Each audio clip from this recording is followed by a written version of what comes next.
Every game has unused content, little bits of abandoned concepts or other things that were left on the cutting room floor, or in this case, buried deep in the game's files. And through the magic of hacking, we can uncover these things. I've always found that Fire Emblem has some of the most interesting unused content out of any game series I know. It's got things such as full stats and character data for NPCs who never appear in battle, cut dialogue, scrapped weapons and items, spoilers for future games, evidence of entire scrapped game mechanics, and even cut songs, like the one you're hearing right now. So does Fire Emblem Awakening have any of this content? Well, yes, it certainly does. It took a while for us to find it, though, because the 3DS was infamously hard to hack, but now that people can hack it, well, we know the unused content of this game. So, I mostly got this information through serenesforest.net, but I have done a little bit of research on my own. In this video, I'm going to talk about some of the unused content in Fire Emblem Awakening. Now, this video is going to be partly fact and partly personal speculation on my part, but I will very clearly tell you which parts are just speculation and which parts are absolute hard fact. So, here we go. I'll start with possibly the most interesting, evidence of scrapped playable characters. Now, before you get too excited here, we know nothing about these characters apart from their names. 3 names that don't match anyone you see in Awakening show up in the list of names in the game's code. And since they're all in the same place as the playable characters are stored, it's clear that these were meant to be playable characters at one point. However, they were obviously scrapped very early in development because absolutely no data on these characters exists apart from their names. These names are Leopold, Tracy, and Andrea, and from that is all we know. The facts end there, those are just their names. So, let me give a bit of speculation as to who these characters could have been. You'll notice the names here follow a sort of pattern. They're arranged roughly by the point where the characters join in the story, with all the second generation characters being at one point, and these parallel characters, so Donald and Anna, appear later on the list than the characters who join in main chapters. What does this tell us? Well, Leopold is placed in between Cordelia and Noe. In the final game, Cordelia joins in Chapter 7 and Noe joins in Chapter 8. This would mean that Leopold had to have joined in either of those chapters. Why either of those and not a paralogue? Well, as you can see, Donald is listed later, as is Anna, meaning any parallel characters are stored after the main chapter joining characters. So we can't say that Leopold would have joined in a paralogue. My original theory was that Leopold was originally supposed to join in Paralogue 3. I always found that paralogue really bizarre. You don't get any recruitable characters out of it, it doesn't introduce any recurring characters like Paralogue 2 did, so it feels a bit strange and easily the most pointless of all the paralogues.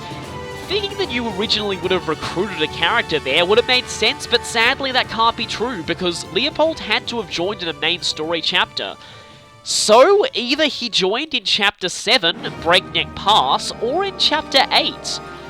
Now, him joining in Chapter 8 might have actually made sense, because if you look at these names here, you can see that Faria comes after Noe rather than Gregor like it should be. Does this mean that originally Gregor joined in Chapter 9? Maybe Leopold was supposed to be the character who joined with Noe. Either that or Faria originally joined a chapter earlier. I mean, Chapter 8 does have you prominently fighting Dark Mages. But yeah, that's all we really know about Leopold, but as for my personal theory on who he could have been, I always think that Leopold just sounded like a soldier's name to me. And I mean soldier as in the class, the on-foot lance-using class that promoted to halberdier in the GameCube and Wii games. I don't know, it just felt like Leopold just sounds like the kind of name for a character of that class. Next we have Tracy, and Tracy is actually quite interesting. She's placed in between Henry and Marth. Now, Marth here is actually Lucina. You can kind of tell that from the fact that they're next to Henry, because both Lucina and Henry join in Chapter 13. Technically, Lucina joins in between Chapters 13 and 14, not in Chapter 13 itself. Yeah, something you need to know here is that Lucina is always referred to as Marth in the game's data. Even her voice clips are labelled Marth in their file names. So even the actual game's data is trying to hide spoilers.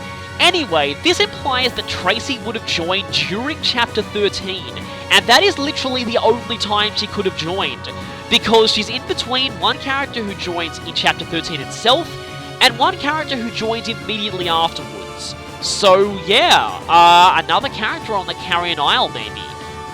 Now, it also seems to me like Tracy is a Generation 1.5 character.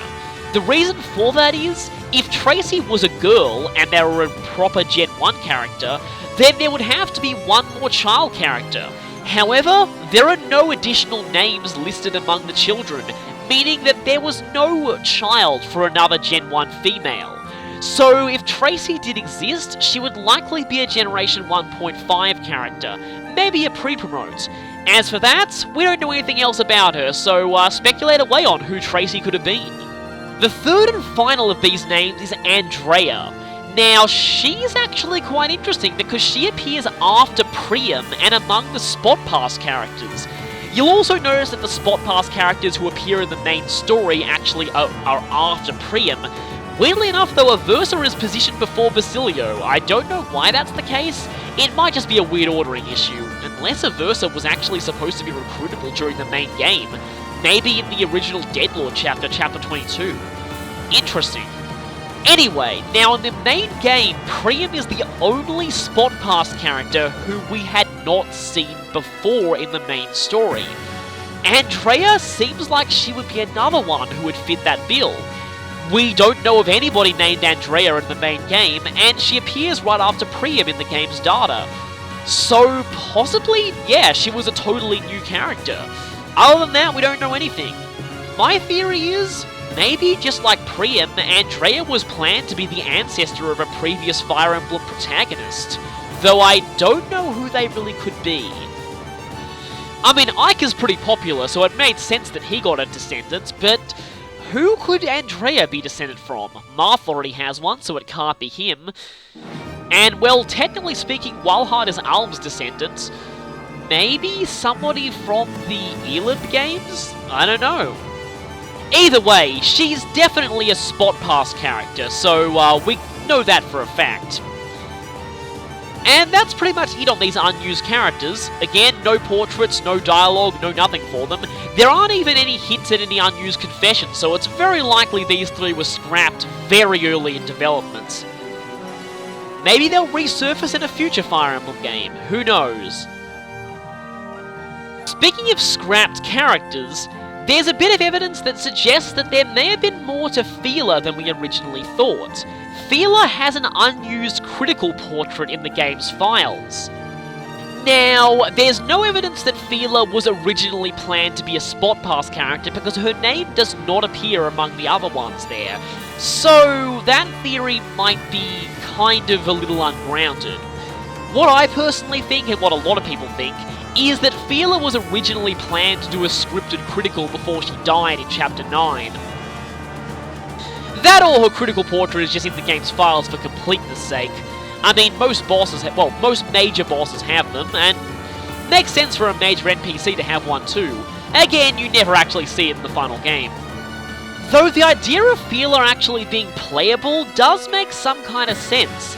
In a lot of earlier Fire Emblem games, you would always recruit 3 Pegasus Knights. The 3 of them would be able to do the triangle attack, a special formation that gave an automatic critical hit. Of the 3 Pegasus Knights, usually one of them was older and more experienced, and Fila definitely fits for that in this case.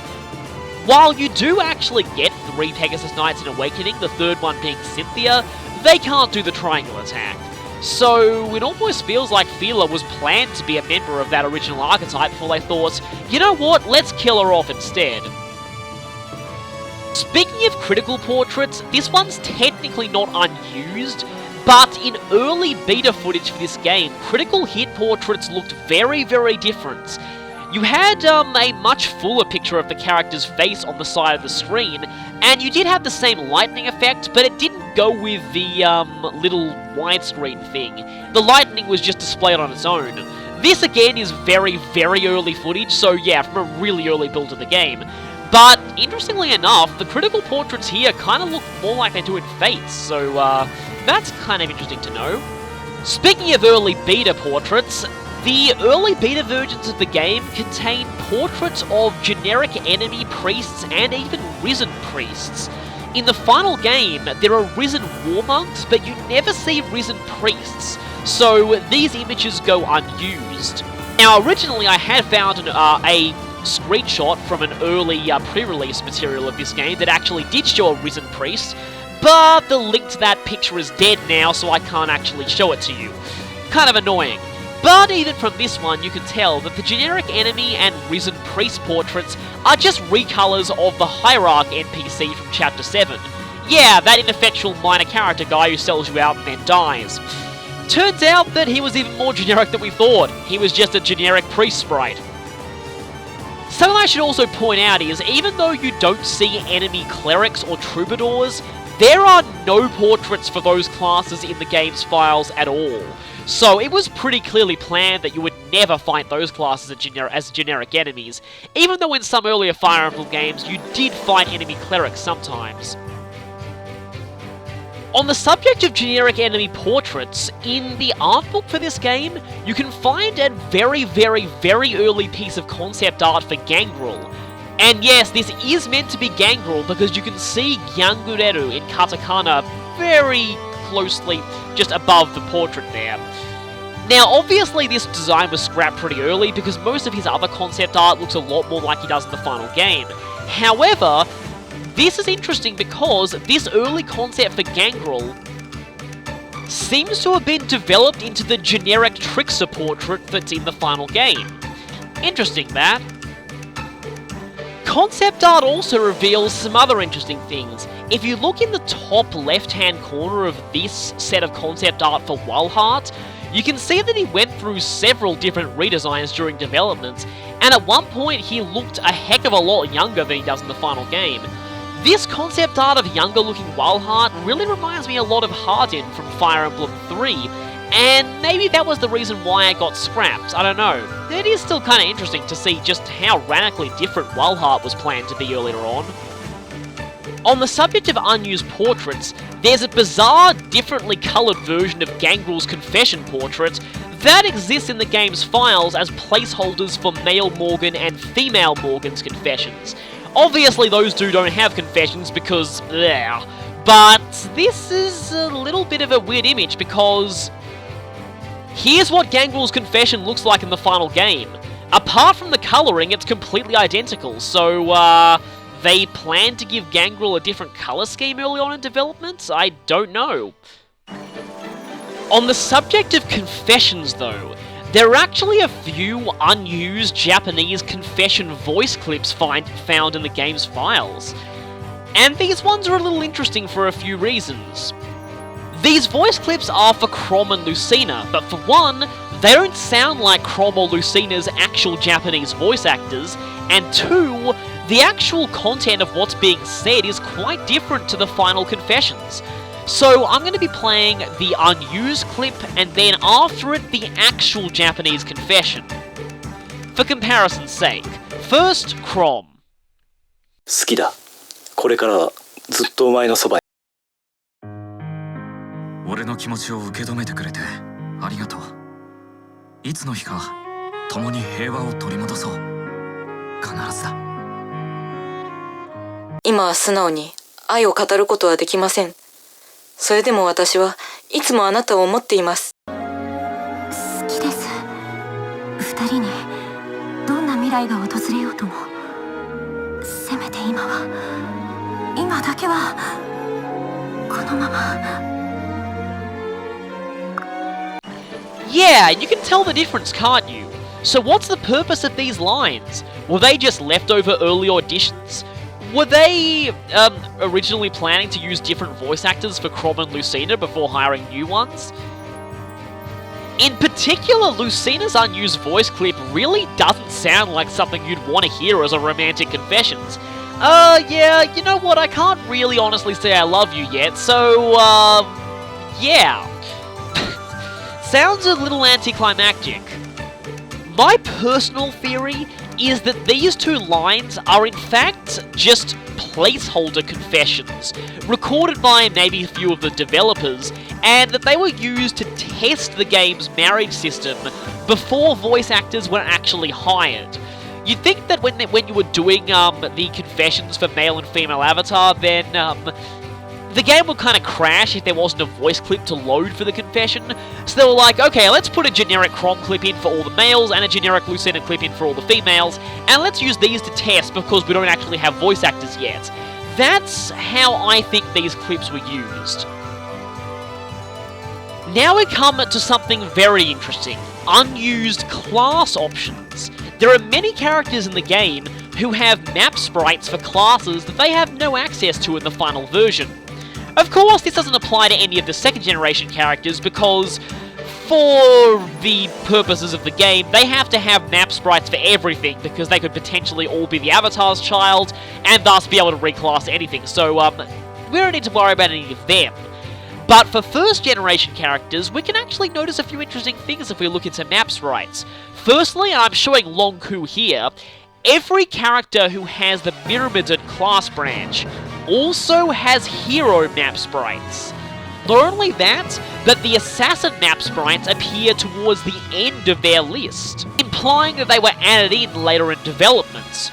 So what does this mean? This seems to imply that the original planned branch for the Myrmidon class was Swordmaster and Hero, not Swordmaster and Assassin. So yes, Hero was originally planned as a promotion for Myrmidons, and if this is true, it would actually be a nice callback to the very first Fire Emblem game.